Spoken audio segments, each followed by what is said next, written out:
Yesterday, we told you about the Department of Healthcare and Family Services announcing to the Illinois Joint Committee on Administrative Rules that they were rapidly approaching the cap for the amount of non-citizen migrants who can register in the health benefits for immigrant seniors program. That's set to cost taxpayers more than $550 million. At least that's the cap. But the governor says now that they're going to halt future enrollees into that program. Thanks again for hanging out. It's Bishop on Air. You can find me here. Be sure to like, subscribe, and follow me on Twitter. And that gets the latest of what we're turning around. But when you've got the issue of taxpayer funding for non-citizen health care in Illinois, background here before we get to the details of just exactly how they went about and announced they're going to suspend the rules for allowing certain types of non-citizen migrants over the age of 65 to take part in taxpayer subsidized health care coverage in the state of Illinois. But before we do that, I do want to point to some of the unrest that seems to be percolating up in Chicago, especially when it comes to migrant base camp tents. If you guys didn't see this on X, formerly known as Twitter, you've got frustrations showing on the streets. So you've got an alderwoman who showed up to an area where there was going to be a base camp for the migrants, and you had news outlets, Block Club Chicago, on the scene showing that indeed there was a lot of unrest. And just looking at some of these pictures and the photos, it's pretty remarkable as you've got a very ethnically diverse group of people protesting a planned base camp for migrants in Chicago. And even the video that they shared was pretty remarkable. So if you get a chance, you might want to check that out. Colin Photo on X. And you can even just sit back and see even more of that. So that's obviously some of the sentiments on the streets in Chicago as they deal with ongoing issues of more than 16,000. I think now more than 18,000 is what I saw. Number of non-citizens arriving in Chicago and getting a variety of subsidized benefits, housing, and even health care in some instances. So looking at the healthcare costs, again, if you're following along here on the live stream, you'll see that you can go and check out actual documents from the Healthcare and Family Services to look at, for instance, the enrollment analysis and just the upward trajectory there of how many people are enrolled. And obviously you get to a point where it's going to hit that 16,500 cap.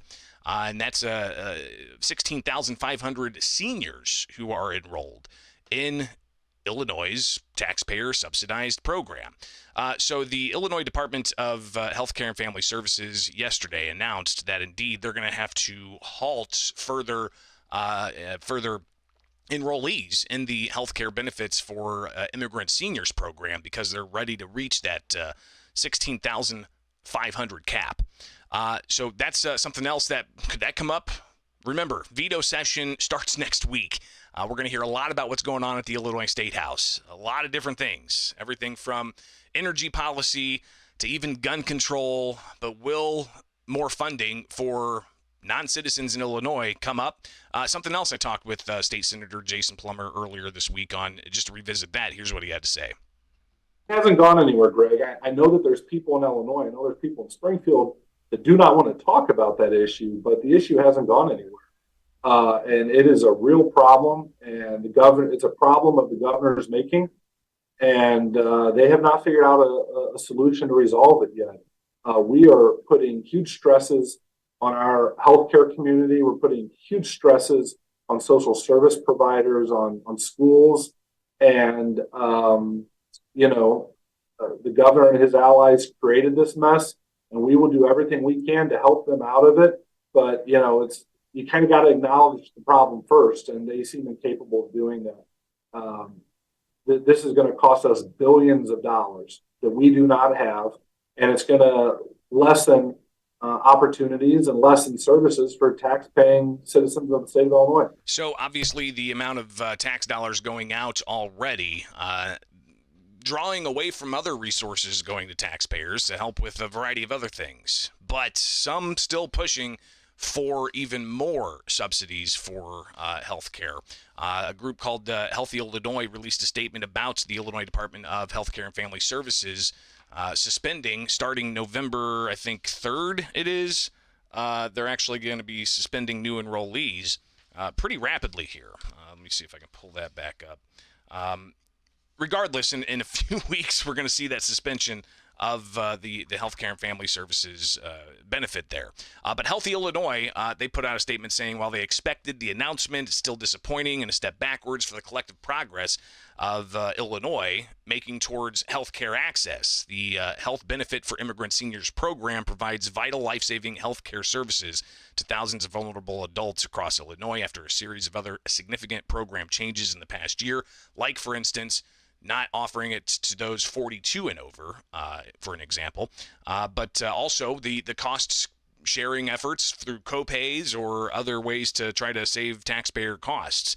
But after a series of other significant changes in the past year, pausing enrollment for HBIS with short notice will not only limit access to critical healthcare services, but it will also significantly diminish the state's ability to care for its elderly residents. We strongly encourage seniors who may qualify for the program to enroll immediately before the November 6th cutoff date. So no more new enrollees after November 6th. So there you go. That's the latest status on the healthcare subsidies for non-citizen migrants in the state of Illinois. And obviously that's going to be possibly something that comes up during fall veto session. What else could come up during fall veto session? Well, stay tuned. We'll have a little bit of a preview on that here with Bishop on Air. I'm Greg Bishop. Follow me anywhere. Just search Bishop on Air. Also, check out the website, bishoponair.com. It's kind of a central place where you can find even more about me. And thanks again to everybody who's sending me pictures of where you're prominently displaying your Bishop on Air patches. That's very cool, and I'm humbled. There's no question about it. So be sure to like, subscribe, and get the latest, all right? Hey!